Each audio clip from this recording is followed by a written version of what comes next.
हिमाचल पथ परिवहन निगम ने 50 साल का सफर पूरा कर लिया है। 1974 से अपना सफर शुरू करने वाली एचआरटीसी 2 अक्टूबर को 50 साल का सफर पूरा कर चुकी है। इस मौके पर एचआरटीसी ने आज शिमला में स्वर्ण जयंती समारोह मनाया, जिसमें मुख्यमंत्री सुखविंदर सिंह सुक्खू मुख्य अतिथि के रूप में शामिल हुए। मुख्यमंत्री ने एचआरटीसी कर्मियों के लिए डीए, ओवरटाइम, मेडिकल बिल भुगतान सहित दीपावली के कई तोहफे दिए।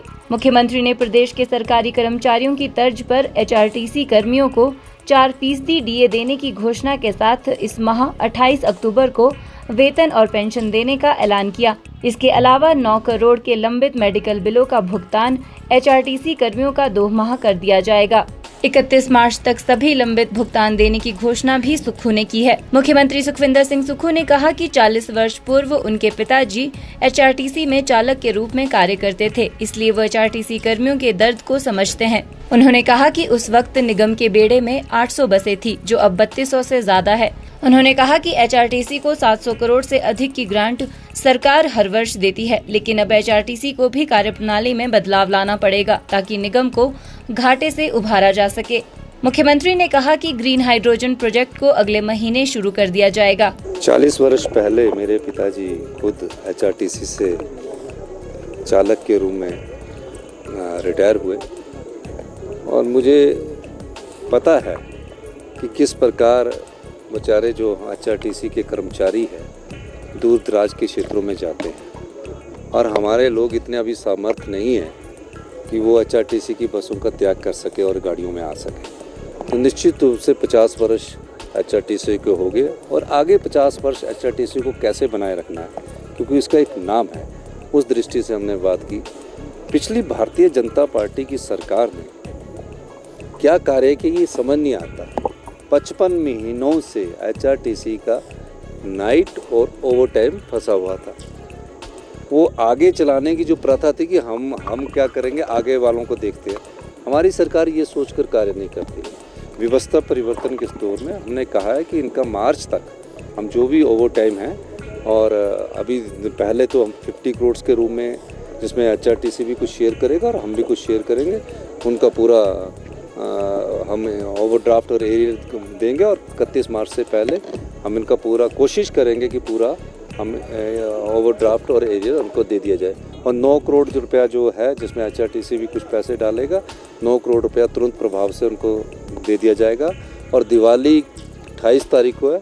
मैं कल परसों मंडे के और भी विभागों की जो दिवाली से पहले कुछ अनाउंसमेंट करनी हो, मैं उनको करूँगा और निश्चित तौर पर दिवाली से पहले सभी को पे मिलनी चाहिए। तो 28 तारीख को सभी को पे मिले, इस दृष्टि से मैंने आज एचआरटीसी के सरकारी कर्मचारियों को पे देने की घोषणा की है, ताकि उनको वो दिवाली खुश से मिल सके, क्योंकि एक हमारा बहुत बड़ा त्यौहार है और इस त्यौहार में वो अपने जीवन खुशमय बना सके। यही मैं कहना चाहता हूँ। ग्रीन एनर्जी की बात देखिए, मैंने कहा है कि एचआरटीसी को हम 1500 बसेस ग्रीन एनर्जी के रूप में देंगे।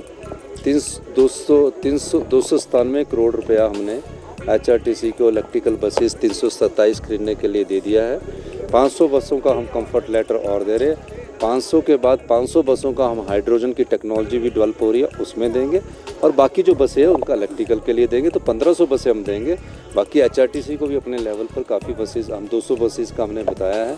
टेम्पो ट्रेवल्स भी कर रहे हैं। प्रदेश के हर कोने तक एचआरटीसी की सेवाएँ पहुँचें और वेलफेयर के साथ कैसे अपने को आत्मनिर्भर एचआरटीसी बनाए, उसके लिए अधिकारी इसमें काम भी कर रहे हैं। वहीं उप मुख्यमंत्री, जिनके पास एचआरटीसी का जिम्मा भी है, मुकेश अग्निहोत्री ने कहा कि एचआरटीसी 50 वर्षों से अपनी वचनबद्धता के साथ लोगों को गांव-गांव तक पहुंचाने का कार्य कर रही है। एचआरटीसी में रोजाना 6 लाख लोग सफर करते हैं। घाटे के हालात के बावजूद वर्तमान सरकार ने एचआरटीसी के कर्मचारियों को वेतन व पेंशन देने में एक दिन भी कोताही नहीं बरती। उन्होंने कहा कि निगम वेतन पर 45 करोड़, पेंशन पर 25 करोड़ और डीजल पर 45 करोड़ खर्च कर रही है। अपने पिताजी के सपनों को साकार करते हुए ये आपको हरगिज निराश नहीं करेंगे।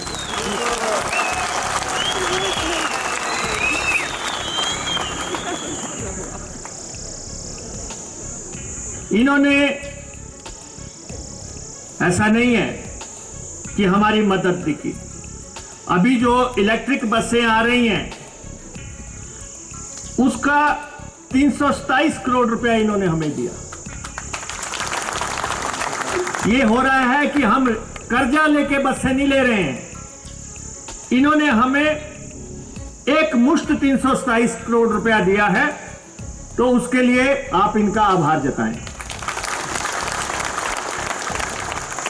इन्होंने हमें चार्जिंग स्टेशन लगाने के लिए और कार्यशालाओं को ठीक करने के लिए 110 करोड़ एक मुश्त दिया है, उसके लिए भी आप इनका धन्यवाद करें।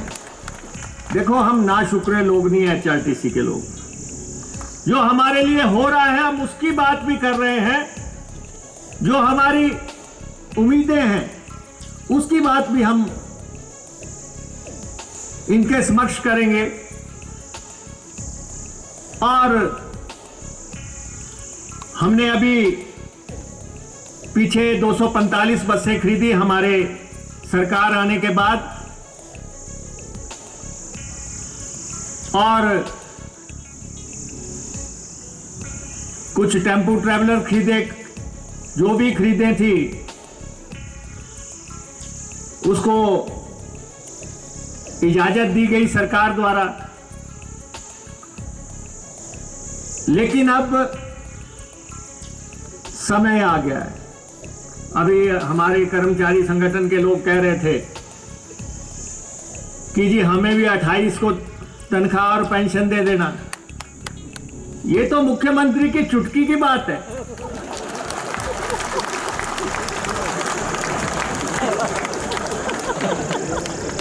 ये आप कह रहे थे कि कर्मचारियों को 4% महंगाई भत्ता दे दिया, तो ये तो मुख्यमंत्री जी जानते हैं कि देना है।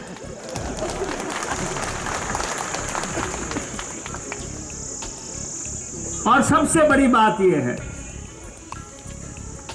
मैं मुख्यमंत्री जी से आग्रह करना चाहता हूं, सारा दिन जो लोग स्टीयरिंग पे बैठे हुए हैं, सारा दिन जो गाड़ी में खड़े होकर चल रहे हैं, जिन्होंने ना अपना परिवार देखा ना बच्चे देखे, उनका मेडिकल क्लेम 9 करोड़ रुपया खड़ा है। आप एक मुश्त अनाउंसमेंट करें इसकी। एक मुश्त जो है, बाकी कुछ भी हो सकता है, लेकिन आप बस में 24/7 बैठे हैं, बीमार हो रहे हैं और 9 करोड़ रुपया खड़ा हो गया। लेकिन मैं आप सबसे ये कहना चाहता हूं, साथियों से, आप हमारे परिवार के सदस्य हैं, दूसरे चौथे दिन अखबार में मत दे दिया करो हम चक्का जाम करेंगे। सरकार को आपको भी सहयोग करना, जब सरकार आपकी है, कर्मचारियों की सरकार है। अगर आपको ओपीएस दिया तो किस सरकार ने दिया? जो हमसे पहले वाले थे उन्होंने तो कह दिया था कि ओपीएस दिया ही नहीं जा सकता, संभव ही नहीं है। हमने हिमाचल प्रदेश के कर्मचारियों को दिया तो मुख्यमंत्री जी ने एचआरटीसी के कर्मचारियों को भी ओपीएस देने की इजाजत दी। ये बहुत बड़ी बात है। हिमाचल न्यूज़ 24/7 के लिए शिमला से सपना शर्मा की रिपोर्ट।